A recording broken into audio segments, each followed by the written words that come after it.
فإن أصول الشرع ثلاثة: الكتاب والسنة وإجماع الأمة. ومن هذا الجنس الصوم المنظور في وقت بعینہ، اور اسی جنس سے یعنی نوع ثانی سے جس میں وقت مودع کے لیے معیار ہو اور ساتھ ہی ساتھ سبب وجوب بھی ہو، اسی نوع سے وہ صوم منظور بھی ہے، وہ روزہ بھی ہے جس کی نظر مانی گئی ہو وقت معین میں۔ مثلاً کسی شخص نے یہ نظر مانی کہ نویت ان اصوم یوم الخمیس ھذا، یعنی میں نے اس جمعرات کو روزہ رکھنے کی نظر مانی۔ یہ کہا للہ علی ان اصوم یوم الخمیس من ھذا الشہر یا من ھذا الاسبوع کہا، یعنی میں نے یہ نیت کی کہ اس ہفتے میں جو جمعرات ہے میں نے اس روزہ رکھنے کی نظر مانی، وقت معین میں روزے کی نظر مانی، تو یہ بھی اسی قبیل سے ہے، یعنی نوع ثانی کے قبیل سے۔ لِأَنَّهُ لَمَّا انْقَلَبَ بِالنَّظْرِ صَوْمُ الْوَقْتِ وَاجِبًا لَمْ يَبْقَ نَفْلًا، اس لیے کہ جب نظر کی وجہ سے وقت کا روزہ واجب ہو گیا، یعنی نظر ماننے سے پہلے اس دن کا روزہ اس کے اوپر واجب نہ تھا، بلکہ نظر ماننے کی وجہ سے یہ روزہ اس پر واجب ہوا، تو اب وہ روزہ نفل ہو کر کے باقی نہیں رہا بلکہ وہ روزہ واجب ہو گیا۔ اس لیے کہ روزہ تو ایک ہی ہے جو دو متضاد وصف کو قبول نہیں کر سکتا، اور جب اس نے نظر مان کر کے اس روزے کو اپنے اوپر واجب کر لیا تو اب یہ روزہ نفل ہو کر کے باقی نہ رہا۔ وَمِنْ هَذَا الْجِنْسِ الصَّوْمُ الْمَنْظُورُ فِي وَقْتٍ بِعَيْنِهِ، اور اسی جنس سے وہ روزہ بھی ہے جس کی نظر مانی گئی ہو وقت معین میں۔ لِأَنَّهُ لَمَّا انْقَلَبَ بِالنَّظْرِ صَوْمُ الْوَقْتِ وَاجِبًا، اس لیے کہ جب نظر کی وجہ سے وقت کا روزہ واجب ہو گیا اس کے ذمہ، لم یبقى نفلا، تو نفل ہو کر کے باقی نہ رہا۔ لِأَنَّهُ واحد لا يقبل وصفین متضادین، اس لیے کہ یہ روزہ ایک ہے جو دو متضاد وصف کو قبول نہیں کر سکتا۔ فصار واحدا من ھذا الوجہ، تو اس اعتبار سے یہ روزہ ایک ہی۔ فصار واحدا من ھذا الوجہ، اس اعتبار سے یعنی اس نے نظر مان کر کے ایک خاص دن روزہ رکھنے کو اپنے اوپر جب متعین کر لیا تو اس اعتبار سے یہ روزہ ایک ہے جس میں اب نفل کا احتمال نہیں رہا، اگرچہ دوسرے واجب مثلا قضا کفارہ کا احتمال ہے، لیکن اس اعتبار سے کہ اس نے اپنے اوپر واجب کر لیا ہے اس میں نفل کا احتمال نہ رہا۔ اس کے برخلاف جو رمضان کا روزہ ہے تو من کل الوجوہ واحد ہے، ہر اعتبار سے وہ ایک ہے، اس میں نفل کا بھی احتمال نہیں اور کسی دوسرے واجب کا بھی احتمال نہیں ہے، لیکن نظر کا جو روزہ، نظر معین کا جو روزہ ہے، یہ اس اعتبار سے ایک روزہ ہے، یعنی من کل الوجوہ یہ واحد نہیں۔ فصار واحدا من ھذا الوجہ، تو یہ اس اعتبار سے ایک ہے۔ فَأُصِيبَ بِمُطْلَقِ الْإِسْمِ وَمَعَ الْخَطَإِ فِي الْوَصْفِ، یعنی جب اس میں نفل کا احتمال نہیں رہا تو اب اگر کوئی مطلق صوم کی نیت کر لے، مطلق اسم صوم کا لفظ زبان پر لے آیا، مطلق اسم صوم کا لفظ زبان پر لا کر اس نے مطلق روزے کی نیت کی، تو نذر کا روزہ ہوگا۔ ومال خطأ فی الوصف، اسی طرح سے وصف میں اگر خطا ہو گئی تو نذر ہی کا روزہ ہوگا۔ فصار واحدا من ھذا الوجہ، تو اس اعتبار سے یہ ایک روزہ، تو اس اعتبار سے یہ واحد ہی ہوگا، یعنی نذر ہی کا روزہ ہوگا جس میں نفل کا احتمال نہیں ہوگا۔ فاصیب بمطلق الاسم، تو مطلق اسم سے یہ روزہ صحیح ہو جائے گا۔ ومع الخطأ فی الوصف، اسی طرح سے اگر وصف میں خطا ہو گئی تو بھی رمضان ہی کا روزہ ہوگا، تو بھی نذر ہی کا روزہ ہوگا۔ وتوقف مطلق الامساک علی صوم الوقت وهو المنظور، اور مطلق امساک صوم وقت پر موقوف رہے گا، وهو المنظور، اور یہ وہی روزہ ہے جس کی نظر مانی گئی۔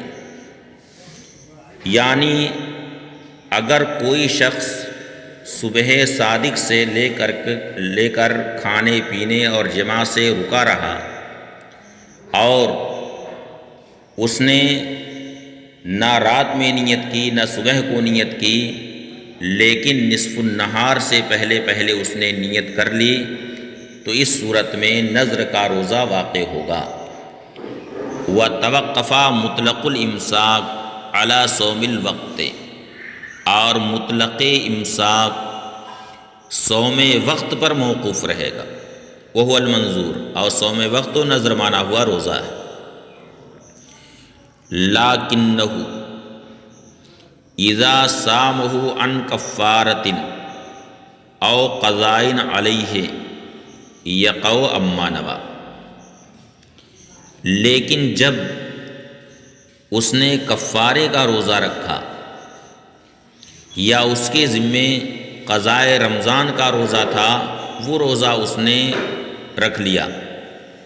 یعنی جس دن اس نے روزہ رکھنے کی نذر مانی ہے اس دن اس نے کفارے کا روزہ رکھ لیا یا قضاء رمضان کا روزہ رکھ لیا، یقع اما نوی، تو جس روزے کی اس نے نیت کی ہے وہ روزہ واقع ہوگا۔ لأن التعین انما حصل بولایت الناظر، اس لیے کہ یہاں پر جو تعین واقع ہوئی ہے، یعنی تعین صوم جو ہوئی ہے کہ اس نے خاص ایک دن کو روزہ رکھنے کے لیے متعین کیا، یہ تعین صوم جو ہوئی ہے یہ شریعت کی طرف سے نہیں ہے بلکہ خود ناظر کی طرف سے،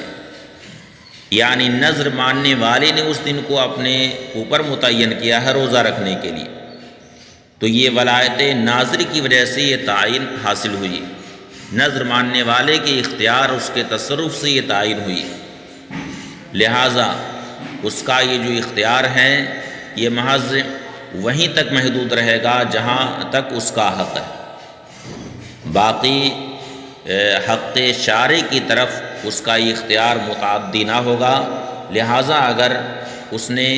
اس دن نفل کی نیت کر لی تو نفل کا روزہ نہ ہوگا بلکہ نذر کا روزہ ہوگا، لیکن اگر کسی دوسرے واجب کی نیت کر لی جو حق شارع ہے تو اس صورت میں دوسرے واجب کا روزہ ہوگا، اس لیے کہ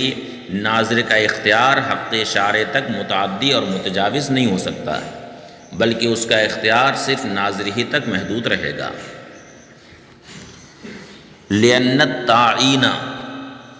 انما حصل بولایت الناظر، اس لیے کہ تعین کا حصول نذر ماننے والے کی ولایت اور اس کی اختیار سے ہوا ہے۔ وولایتہ لا تعدوہ، اور اس کا یہ اختیار اس ناظر سے متعدی اور متجاوز نہیں ہو سکتا بلکہ صرف حق ناظر تک محدود رہے گا، جہاں تک اس کا حق ہے محض وہیں تک اس کا اختیار کام کرے گا۔ فصح التعین فیما یرجع الی حقہ، لہٰذا یہ تعین صرف اسی میں صحیح ہوگی جو اس کے حق کی طرف یعنی ناظر کے حق کی طرف راجع وہوا اللہ یبقى النفل مشروعا فیہ، اور اس کا حق یہ ہے کہ اس میں نفل مشروع ہو کر کے باقی نہ رہے، اس لیے کہ اس نے جب اس روزے کو اس دن کو صوم نذر کے لیے متعین کر لیا ہے تو اب نفل وہاں پر مشروع ہو کر کے نفلی روزہ مشروع ہو کر کے باقی نہ رہے گا۔ وہوا اللہ یبقى النفل مشروعا فیہ، وہ یہ ہے کہ نفل روزہ اس میں یعنی اس دن جس دن اس نے نذر کا روزہ مان رکھا ہے اس دن نفل روزہ مشروع ہو کر کے باقی نہ رہے گا۔ فاما فیما یرجع الی حق صاحب الشرع، رہا اس میں جو صاحب شرع کے حق کی طرف راجع، جس سے حق شارع متعلق ہے، مثلا کفارے کا روزہ یا قضاء رمضان کا روزہ، تو یہ صاحب شرع کا حق ہے، حق شارع اس سے متعلق۔ فاما فیما یرجع الی حق صاحب الشرع، رہا اس کے حق میں جو صاحب شرع کے حق کی طرف راجع ہے، وہوا اللہ یبقى الوقت محتملا لحقہ، وہ یہ ہے کہ اس وقت میں حق شارع کا احتمال نہ رہے، وہ حق شارع کا محتمل ہو کر کے وقت باقی نہ رہے، فلا، تو یہاں پر ناظر کا کوئی اختیار نہیں ہے، ناظر کا اختیار صرف اسی کے حق تک محدود رہے گا، باقی یہاں ناظر کا کوئی اختیار اور اس کا کوئی بھی تصرف یہاں پر کام نہیں کرے گا، بلکہ اس وقت میں جیسے صوم نذر کا احتمال ہے اسی طرح سے حق شارع کا بھی احتمال ہے، لہٰذا اگر اس نے کسی دوسرے واجب کی نیت کر لی جس سے شارع کا حق متعلق ہے تو دوسرے واجب کا روزہ واقع ہو جائے گا۔ فرماتے ہیں فاما فیما یرجع الی حق صاحب الشرع، رہا اس میں جو صاحب شرع کے حق کی طرف راجع، وہوا اللہ یبقى الوقت محتملا لحقہ، اور وہ یہ ہے کہ اس وقت میں صاحب شرع کے حق کا احتمال نہ رہے، فلا، تو یہاں پر تعین صحیح نہ ہوگی، یعنی ناظر کا اختیار یہاں پر کچھ بھی مؤثر نہ ہوگا، تعین صحیح نہ ہوگی، بلکہ جس واجب کی وہ نیت کرے گا اس واجب کا روزہ یہاں واقع ہوگا۔ تو صوم رمضان اور صوم منظور فی وقت بعینہ، ان دونوں میں فرق یہ ہوا کہ صوم رمضان من کل الوجوہ واحد ہے، جس میں کسی بھی دوسرے واجب کا احتمال نہیں، مگر خاص کسی وقت معین میں روزے کی نذر مانی گئی ہو تو یہ من کل الوجوہ واحد نہیں ہے، بلکہ صرف اس اعتبار سے واحد ہے کہ اس میں نفل کا احتمال نہیں ہے، مگر من کل الوجوہ یہ واحد نہیں ہے، لہٰذا اس میں دوسرے واجب کا احتمال ہے، تو اب اگر وہ کسی دوسرے واجب کی نیت کر لے تو دوسرے واجب کا روزہ واقع ہو جائے گا۔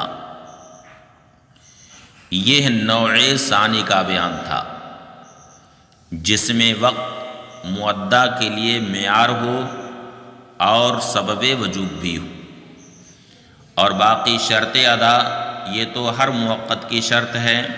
موقت یعنی مقید بالوقت کا مطلب یہ ہے کہ وقت وہاں پر ادا کے لیے شرط ہے، وہ تو بالکل عام چیز،